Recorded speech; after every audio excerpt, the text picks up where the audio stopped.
तो हेलो दोस्तों, कैसे हैं आप सभी लोग। दोस्तों कुछ दिन पहले मैंने इंस्टेंट फंडिंग में अपना जो पे आउट है वो लगाया था, जो रिजेक्ट हो गया था। उस वजह से मेरा जो साइकोलॉजी है वो थोड़ा सा ख़राब हो गया, जिसकी वजह से मैं ट्रेडिंग ठीक से नहीं कर पा रहा था, क्योंकि वो मेरे माइंड में चल रहा था। और ये सेकेंड फेज़ था, इसलिए मेरे माइंड में ये भी चल रहा था कि ये भी, इसके साथ भी मैं कुछ कर ना दूँ करके। और वही हुआ, ये अकाउंट जो है वो ब्रीच हो गया, वो भी एक छोटी सी मिस्टेक के कारण, जिसको मैं आपको स्क्रीन में बताऊंगा, ठीक है। तो वो बहुत ज़्यादा बड़ी गलती भी नहीं थी, लेकिन वो उस गलती को मुझे नहीं करना चाहिए था, और उस गलती को आपको भी नहीं करना है, ठीक है। तो मैं आप लोगों को चलिए स्क्रीन में दिखाता हूँ कि मैं वो गलती क्या थी जिसकी वजह से मेरा जो 5K का फेज़ 2 5% का जो है वो ब्रीच हुआ। तो चलिए अकाउंट में दिखाता हूँ। तो भाई यहाँ पास आप देख सकते हैं डेली लॉस रीच्ड हो चुका है, ये मेरे को जीमेल भी आ चुका है, ठीक है। और आपको मैं यहाँ पास अपना दिखाता हूँ डैशबोर्ड में। यहाँ पर आप देख सकते हैं प्रॉफिट टारगेट $174 दिखा रहा है, ज़्यादा लॉस भी नहीं किया हूँ भाई। तो मेन चीज़ यहाँ पर ये हो रहा है, इनके मैं सपोर्ट सिस्टम से भी बात किया भाई।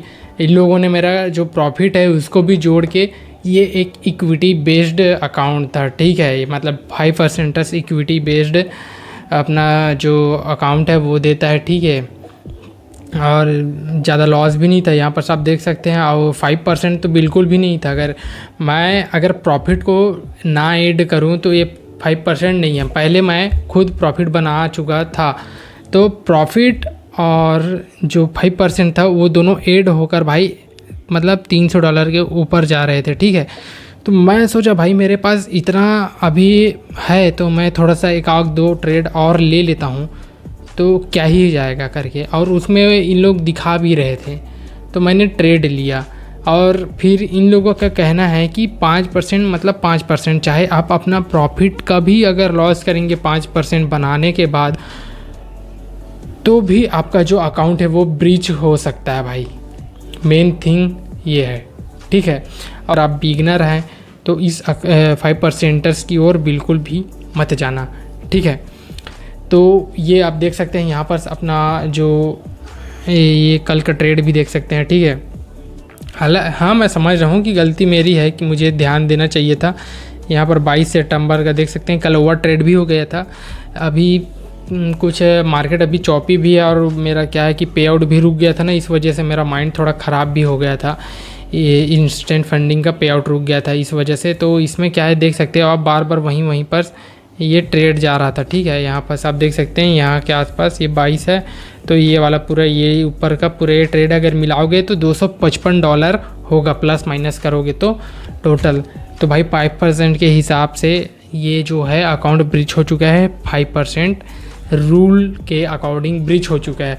और अगर हम लोग प्रॉफिट को ना देखते हुए अगर हम लोग देखेंगे तो ये ब्रीच नहीं हुआ है, क्योंकि $170 का ही मैंने लॉस किया, ठीक है। तो भाई कुछ ऐसा है कि भाई ये फेज़ 2 में आकर अपना अकाउंट ब्रीच हो गया भाई। बहुत दिनों से इसको मैं ट्रेड कर रहा था भाई, 1 महीने से ज़्यादा होल्ड हो चुका था ये अकाउंट, और फिर ब्रीच हो गया। तो रही बात 5%ers प्रॉफम के लिए, आप बिगिनर हैं तो मत जाइए, क्योंकि इसमें 3 डेज़ प्रॉफिटेबल रूल रहता है, जिसमें आपको 0.5% बनाना पड़ता है। 0.5% का मतलब है कि आपको जैसे $5000 का अकाउंट है, तो आपको $25 बनाना पड़ेगा 3 दिन लगातार, ठीक है। मतलब लगातार कहने का मतलब है 3 दिन आपका प्रॉफिटेबल डे रहना चाहिए, $25। और अगर आप बड़ा अकाउंट है तो भी उसके हिसाब से 0.5% बनाना पड़ेगा 3 डे। बाकी में भी रहता है, ऐसा बात नहीं है, बाकी जो प्रॉप हमें उसमें भी रहता है, लेकिन इसमें क्या है कि 3 दिन बनाना पड़ेगा ही भाई, उसके बिना आपका अकाउंट क्लियर नहीं होगा, ठीक है। और जो ये चीज़ है ना भाई, यही चीज़ साइकोलॉजी को इफ़ेक्ट करती है, ठीक है। क्योंकि मैं एक ट्रेडर है भाई, ट्रेडर एज ऐसा करके, उसका जो 5%ers में ही ट्रेडिंग करता है, उसका कई बार ना सिर्फ इसी ट्रेडिंग डे की वजह से ही ब्रीच हुआ है। क्योंकि मेरे से भी यही ब्रीच हुआ है कई ठो, बहुत सारा, ठीक है। और दूसरा थिंग है कि ये 14 दिन में पे आउट देता है भाई। 14 दिन तक कौन ही इंसान वेट करेगा बीच में तो ट्रेड मारेगा ही, और अगर मान लीजिए थोड़ा सा अगर लॉस हो गया तो उसको रिकवर करने के चक्कर में अलग सा फिर घुस जाएगा, तो ये ओवर ट्रेडिंग कराता है। ठीक है,